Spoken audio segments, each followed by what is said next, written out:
Hello everyone, this is My Two Cents. This past week there's been a surge of discussion regarding Ilhan Omar's comments referring to the 9/11 terror attacks as "some people did something," and follow-on discussions about whether or not calling her out on it constitutes Islamophobia. In light of that, I've decided to release a video that was previously a patron-exclusive video called Why the Left Loves Islam and How to Debunk It. This video is also being re-released on my Religion and Philosophy channel, so be sure to subscribe there as well. As I state in the course of the video, I will never condemn anyone for holding sincerely held religious beliefs, but when there's strong evidence that a consistent application of those beliefs could affect my liberty, something needs to be said. I hope you enjoy.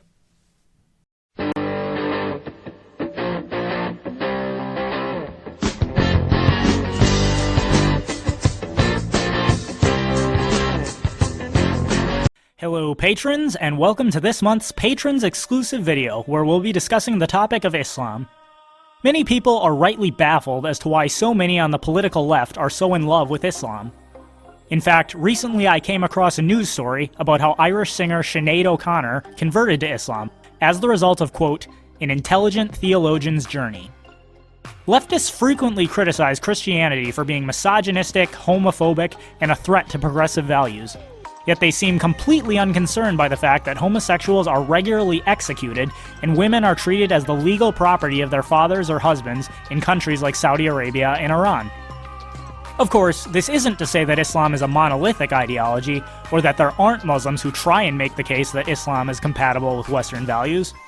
Like any religious ideology, there are different sects of Islam with their own theological interpretations, and therefore, in the few opportunities I've had to debate with Muslims, I've done my best to try and let them explain what their own views were and not address the views of other Muslims.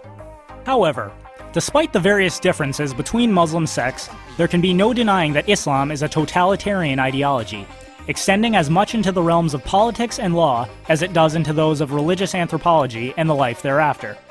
As Dr. Bill Warner states in his book, Sharia Law for Non-Muslims, Islam is not just a religion, but an entire way of life. It is a separate and complete civilization with its own political system. All of Islam is based on the Quran, the Sunnah, and the Hadith. The problem is that to learn what the proper Islamic way to do something is to be found in thousands of pages and is far too complicated to be practical to use. So the Sharia takes everything about the subject, for instance marriage, and codifies all of the information into one ordered system called the Sharia. Here are just a few of the topics found in the Sharia: theology, how to say hello, pray, what foods to eat, how to have sex, disciplining a wife, punishing a child, going to the toilet, practice jihad, and on and on. Sharia also includes legal matters such as contract law, family law, criminal law, banking finance law, and other legal matters. Every aspect of life finds a place in the Sharia. Indeed, history bears out that whenever Muslims become the majority of the population in a country, a totalitarian government that holistically enforces the precepts of Sharia law on the entire population quickly follows. While it's true that Islamic law provides for some minority groups such as Jews and Christians to be tolerated within the system of Sharia, non-Muslims cannot hold authority over Muslims, and non-Muslims typically face heavy persecution, often violent. In the words of Dr. James White, who has studied and written extensively on the topic of Islam, I am thankful for those Muslims who condemn these things, but I have noticed something that is frightening, sad, and instructive. Those voices are found only in nations with the smallest Muslim minorities, such as the US. Once Islam becomes the predominant religious and political system in a culture, and make no mistake, it is both, the calls for moderation and freedom become silent. In fact, those who would dare to call for such things find themselves imprisoned or worse. Where are the voices in Saudi Arabia today? Egypt? Pakistan? Can moderate Islam survive Islam's rise to power in a culture? These are vital questions. It is for this reason that the left loves Islam so much. While progressive values may not be compatible with Islam, progressives and Muslims can largely agree that there should be a totalitarian state with the absolute power to dictate all aspects of life for its citizens. Libertarianism is obviously incompatible with such a state, and so progressives and many Muslims are willing to join forces for the time being towards the mutual interest of achieving an all-powerful state. I normally don't tackle religious issues on this channel, but since Islam is potentially as much of a threat to liberty as Marxism or any other totalitarian ideology, I believe it's worth talking about how to debunk it. As a quick aside, allow me to say that I will never condemn someone for holding sincerely held religious beliefs any more than I would deny the right of a Marxist to believe Marxism. You can believe whatever you want, but it doesn't make your views true or grant you the right to violate the rights of others. So what then is the quickest way to debunk Islam? Well, first, let's consider what Muslims believe about their own religion, particularly what they believe about Allah's revelation in the Quran. Most Muslims believe that the Quran is the direct words of Allah spoken through Muhammad. Unlike Jews and Christians who believe that their scriptures were written by men under the inspiration and guidance of God, Muslims believe that Muhammad was simply a mouthpiece. He wasn't speaking what God told him to say. God spoke through Muhammad directly, and those words were then written down after the fact. As such, there can be no human error of any kind in the Quran.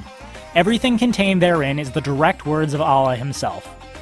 With this understanding, the Quran actually addresses the scriptures of Jews and Christians directly. Muhammad claimed that he was the last of a line of prophets that had included Abraham, Moses, Jesus, and other figures revered by Jews and Christians.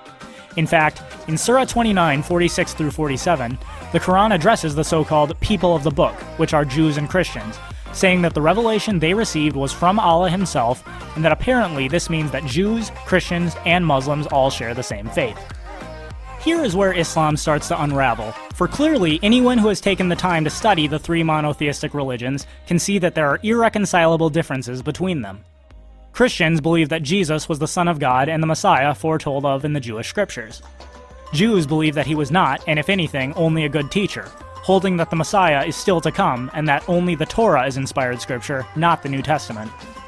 Muslims believe that Jesus was a prophet of Allah, and they teach that he was never crucified, a historical event acknowledged by Jews, Christians, and non-religious scholars alike. How do Muslims resolve this issue? Well, most would hold that the Jewish and Christian scriptures have been corrupted, either by transmission errors or by malicious actors. Darengowski and Stoker explain, Muslim apologists today contend that the Bible has been corrupted or tainted through the infusion of faulty doctrines and the exclusion of valuable texts that support Islamic ideas by dubious scribes and malicious copyists. According to them, there is no way of knowing what was in the original text of the Bible. Indeed, this seems to be the only explanation that could save Islam from a self-contradiction. For if Islam is built off of a foundation of Judaism and Christianity, it could not be the case that Islam is in conflict with these religious viewpoints. It would be like Bernie Sanders claiming that his economic views are built off a foundation of Austrian economics, and that anyone who wants to understand his views ought to first study Ludwig von Mises. Anyone who has studied both viewpoints can see that Bernie's views are totally in conflict with Austrian economics, and were he to make such a claim, he would either be a liar or crazy. So it is with Muhammad's claims of being the last in a line of prophets that included Jewish and Christian figures. But does the Quran itself support such a view of the Torah and the New Testament having been corrupted and therefore fundamentally unreliable? Well, in Surah 5, it appears that Muhammad was addressing Jews and Christians, explaining to them how they were supposed to judge whether or not the message of Islam was correct. But how is it that they come to you for judgment while they have the Torah, in which is the judgment of Allah?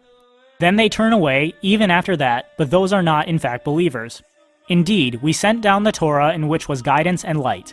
The prophets who submitted to Allah judged by it for the Jews, as did the rabbis and scholars, by that with which they were entrusted of the scripture of Allah, and they were witnesses thereto. So do not fear the people, but fear me, and do not exchange my verses for a small price. And whoever does not judge by what Allah has revealed, then it is those who are the disbelievers. And we ordain for them therein a life for a life, an eye for an eye, a nose for a nose, an ear for an ear, a tooth for a tooth, and for wounds is legal retribution. But whoever gives up his right as charity, it is an expiation for him. And whoever does not judge by what Allah has revealed, then it is those who are the wrongdoers. And we sent, following in their footsteps, Jesus, the son of Mary, confirming that which came before him in the Torah, and we gave him the gospel, in which was guidance and light, and confirming that which preceded it of the Torah as guidance and instruction, for the righteous. And let the people of the gospel judge by what Allah has revealed therein, and whoever does not judge by what Allah has revealed, then it is those who are defiantly disobedient. The significance of this passage cannot be understated. The Quran is instructing Jews and Christians to use their respective scriptures in order to judge Muhammad's status as a prophet based upon what they have already received in the Torah and the New Testament. However, this would have to mean that in 632 AD, when Muhammad delivered the surah, Jews and Christians were still in possession of uncorrupted scripture.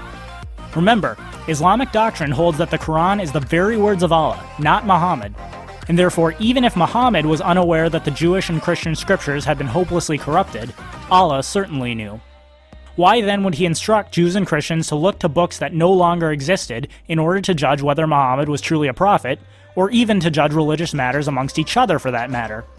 As Dr. James White again notes, we know beyond question what the gospel looked like in 632 AD. We know because we have entire copies of the New Testament that long predate Muhammad. I see no possible rescue for Islam in light of this. Islam claims that the Quran is the perfect revelation of God, and in that revelation, Jews and Christians are instructed to refer to their respective scriptures in order to judge whether or not Muhammad was indeed a prophet. When they do, they find that Islam is in fact in conflict with what their scriptures teach, and therefore if they are to obey the Quran's command, they must reject Muhammad as a prophet. Whether you're a Jew, a Christian, an atheist, or hold any other position with regards to religious matters, this same argument works to debunk Islam. If Islam is built on a foundation of the supposedly perfect Quran, and the very test that the Quran lays out to verify its truthfulness fails, one can only conclude that Muhammad is not really a prophet, and therefore Islam must be false. Even if you reject Judaism and Christianity as well, a study of all three religions will show that Islam is in conflict with the former two, and the Quran's claims are therefore self-contradictory, violating the law of non-contradiction and the principle of consistency. I don't claim that this is the end of the discussion. Undoubtedly, Muslim apologists would have more to say, but this is the line of argument that I would use to show that Islam is false. Again, I will never condemn anyone for holding genuinely held religious beliefs, but when those beliefs stand to limit freedom, something needs to be said.